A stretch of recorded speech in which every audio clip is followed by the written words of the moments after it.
Welcome! In this video I will show you how to reset Chrome browser on an Android device.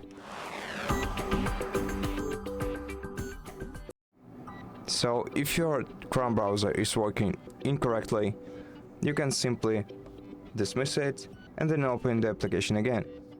But if it's still lagging, then go to the settings, open apps, select Chrome, and you can try to force stop the application, confirm, return back, and if it didn't help, then you can return to settings, close the Chrome browser, and disable the application, and then enable it once again.